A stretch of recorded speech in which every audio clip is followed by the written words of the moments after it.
Hi everyone. இன்னைக்கு நம்ம பார்க்க போறது என்னன்னா, ஃபார் எக்ஸாம்பிள் ஒரு தம்பதியர் வந்து ஆல்ரெடி குடும்ப கட்டுப்பாடு பண்ணிட்டாங்க. அண்ட் அவங்க வந்து இன்னொரு பேபி வேணும்னு அப்படின்னு எதிர்பார்க்குறாங்க அப்படின்னா, இவங்களுக்கு கன்சீவ் ஆகுறதுக்கான ஆப்ஷன்ஸ் என்ன இருக்கு மேம் அப்படின்னு கேட்டிங்கன்னா, இவங்களுக்கு வந்து 2 விதமான ஆப்ஷன்ஸ் இருக்கு.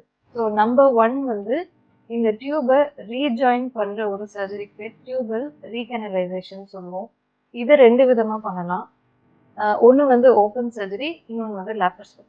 ஸோ இந்த லேப்ரோஸ்கோபி மூலியமா தான் பண்றத இப்போ லேட்டஸ்ட்டா நம்ம அட்வான்ஸ்டா பண்றோம். ஏன்னா வந்து லேப்ரோஸ்கோப் பண்ணும்போது பேஷண்ட்டோட பெயினும் ரொம்ப கம்மியா இருக்கும். அண்ட் ரிகவரி டைம் வந்து கொஞ்சம் பேஷண்ட்ஸ் வந்து they get back to normal work as early as possible. So இந்த டியூப் ரீஜாயின் பண்றதுக்கு முன்னாடி நம்ம பார்க்க வேண்டிய முக்கியமான விஷயங்கள் என்னன்னு பார்த்தீங்கன்னா, ஒண்ணு வந்து இப்போ ஃபேமிலி பிளானிங் பண்ணும்போது என்ன நடக்கும்னா, ஃபார் எக்ஸாம்பிள் நான் தான் யூட்ரஸ் வச்சுக்கோங்க.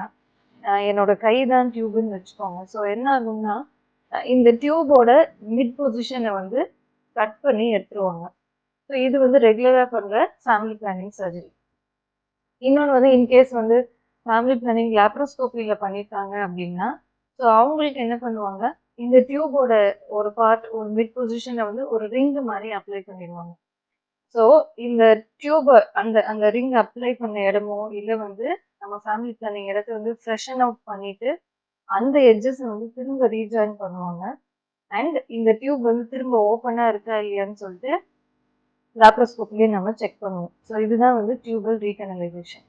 இதுக்கு முக்கியமா வேண்டிய இதோட சக்சஸ் ஆஃப் சர்ஜரின்றதுக்கு வந்து முக்கியமான ஃபேக்டர்ஸ் என்னன்னா, அந்த டியூபோட நீளம் வந்து மினிமம் 4 சென்டிமீட்டராவது இருக்கணும். அண்ட் டியூபோட கடைசி பாகம் வந்து ஃபிம்ப்ரியான்னு சொல்லுவோம். இப்படி பூ மாதிரி விரியும். ஸோ அந்த இடம் வந்து நல்ல ஹெல்த்தியா இருக்கணும். சம்டைம்ஸ் இந்த கடைசி பாகத்தையே ஃபேமிலி பிளானிங் போது கட் பண்ணியிருக்காங்க. இல்லை வந்து டியூபோட அளவு வந்து ரொம்ப கம்மியா இருக்கு. 2 சென்டிமீட்டர் தான் இருக்குன்னா, இவங்களுக்கு ரீஜாயின் பண்ணாலுமே சக்சஸ் கிடைக்காம போகலாம். ரைட். அண்ட் இந்த ரீஜாயின் பண்றதுக்கு முன்னாடி கண்டிப்பா அந்த லேடியோட எக்கோட குவாலிட்டி தட் இஸ் அந்த ஏஎம்ஹெச் அப்படின்றத நம்ம மெஷர் பண்ணி பார்க்கணும். அண்ட் யூட்ரஸ் நல்லா இருக்கான்னு பார்க்கணும். கூடவே ஹஸ்பண்டோட செமன் அனாலிசிஸும் நார்மலா இருக்கா இல்லையான்னு நம்ம கண்டிப்பா செக் பண்ணணும். இதெல்லாம் எக்ஸ்ட்ராவா நம்ம பார்க்க வேண்டிய விஷயங்கள். ஸோ இன்கேஸ் நம்ம இதை ரீஜாயின் பண்ண போறோம் அப்படின்னு டிசைட் பண்ணியாச்சு. பட் லேப்ரோஸ்கோப் பண்ணி பார்க்கும்போது டியூப் வந்து ரொம்ப டேமேஜா இருக்கு. இது கண்டிப்பா பண்ண சக்சஸ் கிடைக்காது அப்படின்னு நமக்கு தெரியுதுன்னா, இந்த மாதிரி பேஷண்ட்ஸ்க்கு நெக்ஸ்ட் ஆப்ஷனா என்ன பண்றதுன்னு கேட்டீங்கன்னா, இவங்களுக்கு டைரக்டா நம்ம எக்ஸி பண்ணலாம். தட் இஸ் ஐவிஎஃப் பண்ணலாம். ஸோ ஐவிஎஃப் பண்ணும்போது ஆல்ரெடி பிளாக் ஆன 2 டியூப்ஸ் தான். ஸோ வந்து என்னன்னா, சம்டைம்ஸ் ரீஜாயின் பண்ணும்போது வர காம்ப்ளிகேஷன் என்னன்னா, எக்டோபிக் பிரெக்னன்சி. நம்ம ரீஜாயின் பண்ற இடத்துலயே திரும்ப வந்து பேபி நிக்க வாய்ப்புகள் இருக்கு. பட் இப்போ வந்து ரீஜாயின் பண்ண முடியல அப்படின்னா, இன்னைக்கு ஐவிஎஃப் பண்ணும்போது அந்த எக்டோபிக் பிரெக்னன்சி வர காம்ப்ளிகேஷன் வந்து கண்டிப்பா நம்ம தவிர்க்கிறோம். So that is one plus point with doing IVF in such patience.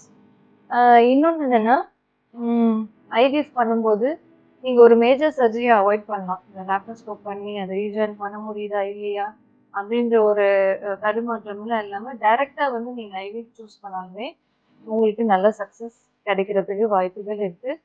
So உங்களுக்கு இந்த டியூபல் ரீகனலைசேஷன் பத்தி ஏதாவது டவுட்ஸ் இருக்கு அப்படின்னா நீங்க இந்த comment section. I don't ever slow up, no I don't take shit. I got no love for the fakeness. If you wanna play tough and wanna hate this, I'll always